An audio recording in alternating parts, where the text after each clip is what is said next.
আমি আবারও চলে এসেছি তোমাদের জন্য নতুন একটা কেক মেকিং ভিডিও নিয়ে। আজ ছিল আমার একটা 2 টায়ার সোফিয়া থিমের কেকের অর্ডার, আর আমিও বসে পড়েছিলাম সেই কাজটাই করতে। অনেকদিন তোমাদের সাথে ভিডিও শেয়ার করাও হয়নি, তাই তো আমি আবারও চলে এসেছি। আমি মোটামুটি কেকটা করছিলাম। রাত্রেবেলায় তো আমি নর্মালি ক্রাম কোডিংগুলো করে রাখি, আর সকালবেলায় জাস্ট আমি পপার ফিনিশিং দিচ্ছিলাম। অতটাও তাড়া ছিল না, দিদি বলেছিল বিকেলে 4টে-5টের সময় হলেও নেবে। তো তাই জন্য আমার অত চাপ না থাকায় আমি জাস্ট রিল্যাক্সে করছিলাম। আরও একটা অর্ডার ছিল, সেটাও আমি তোমাদের সাথে শেয়ার করব। এই দিদিটা না আমার নতুন কাস্টমার বললেই চলে। একটা দিদি আছে, সেই দিদিটা আমার কাছে মাসে প্রায় 3-4টে কেক নিতেই থাকে। সেই দিদিটার কাছ থেকেই আমার নাম্বার নিয়ে এই দিদিটা কেক অর্ডার করে, তাই প্রায় নতুন কাস্টমার বললেই চলে।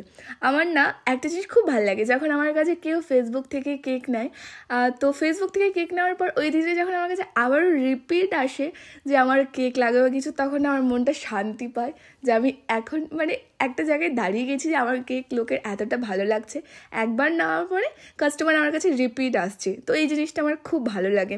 আর তোমাদের তো আমি ফেসবুক থেকে প্রচুরভাবে রেসপন্স পাই, এত সুন্দর সুন্দর রিভিউ দাও। যারা আমার কেক খায় না, জাস্ট দেখেই এত সুন্দর সুন্দর কথা বলে, আমার না খুব ভাল লাগে।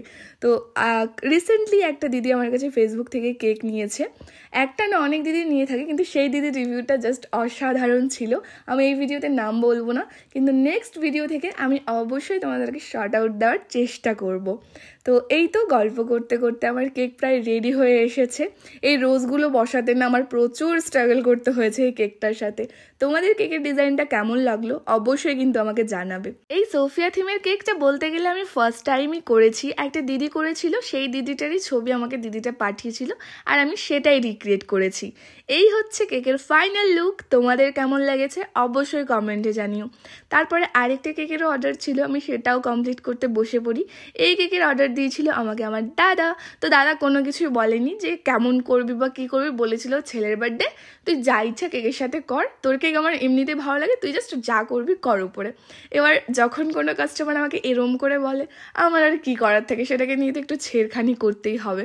তবে আমি না একদমই জানতাম না যে এই নাইফটাকে ঘোরালে পরে এই প্যাটার্নটা আসবে কেকের মধ্যে, কিন্তু আসার পর সত্যি বলছি এত সুন্দর লাগছিল যে আমার একটু ইচ্ছা হয়নি এটাকে চেঞ্জ করে আমি ছেলেদের মতো কোনো ডিজাইন করি।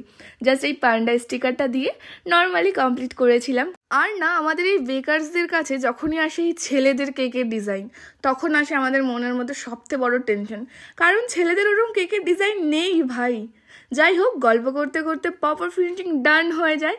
তোমাদের আজকের দুটো কেক কেমন লেগেছে আমাকে অবশ্যই কমেন্টে জানিও। কেক কমপ্লিট করার পর এবার আবার ঘর দুয়ারও পরিষ্কার করতে হবে। চলো তবে আজকের মতো টাটা।